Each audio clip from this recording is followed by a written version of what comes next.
Living with a medical condition you can't control can be difficult enough, but imagine being reminded of this condition every single time you look in that mirror. That's the reality for our next guest. Let's have a look. I remember when Tony got the first keloid. I was around 9 years old. I fell and hurt my stomach, and a growth formed. We went to the doctor, and that's when I first found out that I had keloids. That was the first of many to come. Keloids started to form on my face when I was in my 20s. I cut myself shaving.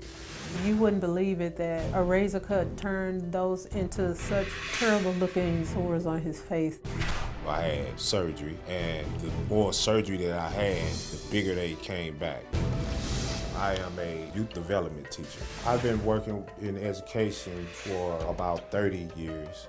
Kids love him. The kids love him, but it's the adults. We could be walking down the street, and if someone is just staring at him like he's a monster, it's so upsetting.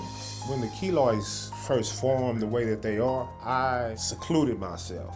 It was so scary. He would not leave the house. We would have family functions, he wouldn't come. And I know it was because of the keloids. I pushed a lot of people out of my life because I didn't want to be around other people. I didn't want people looking at me. I didn't want people whispering. I didn't want people pointing. I'm constantly in pain. The keloids, they itch really bad. A lot of nights I lose sleep because of the pain. I thought about suicide. Our niece was watching the doctors one day, and she saw a man on there that had keloids. This guy, Keenan, he had keloids on his face. Keenan's story gave me great hope. It would be a dream come true for him to truly have all of those keloids off of him.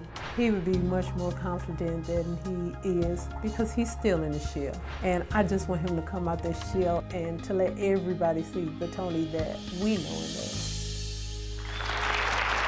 We have Tony with us here today, and Tony, it's clear that everyone that knows you in your life thinks the world of you. And yet I know you mentioned going through a period where you thought about suicide, you didn't want to leave the house. What has overall been the hardest part with this? The most difficult part is dealing with people. You know, there are sometimes, if people would just come and talk to me and find out the person that I am instead of trying to judge me from what they see. You know, since I've been here, you know, people have been looking, and I'm like, you know, my sister gets upset and I have to calm her down, but I've gotten to the point to whereas I don't necessarily, you know who you are. I know who I am. And, That's you pretty literally impressive. had to reprogram just the way you interact, but it's interesting, your students, the younger people, the people you would think wouldn't understand, Exactly. They accept and understand it the best. Exactly. The kids, they don't judge me. You know, I went into the classroom, I explained who I am, you know, what I do, and I said, this is a keloid. I explained what it was, and don't ask anymore. And that's it, you know, And you're clearly at peace with being out in public now, and you're a teacher, you're before all of us. I want to ask your sister, Tracy, do you feel protective of your brother because you know that there are all these people out there judging him and don't know him? Yes, I am very much protective of my brother. To know him is to love him. My brother is such a wonderful person. Would you have any advice for individuals kind of in a similar situation?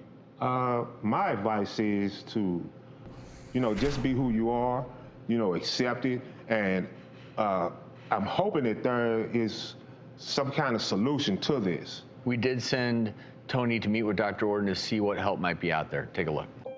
I had a chance to review some of your records. I'll be honest with you, I've been doing this 35 years. This is the most severe case of head and neck keloid formation that I've ever seen. I can only imagine how you're suffering with this. Let me take a closer look here for you. It's attached in certain spots, and then other spots it's not attached. I mean, it's affecting your here. It's completely closed. You can see where the attachments are. That's where the cut, the trauma was. Right. And then it grows Right. beyond that. And that's the definition of a keloid. A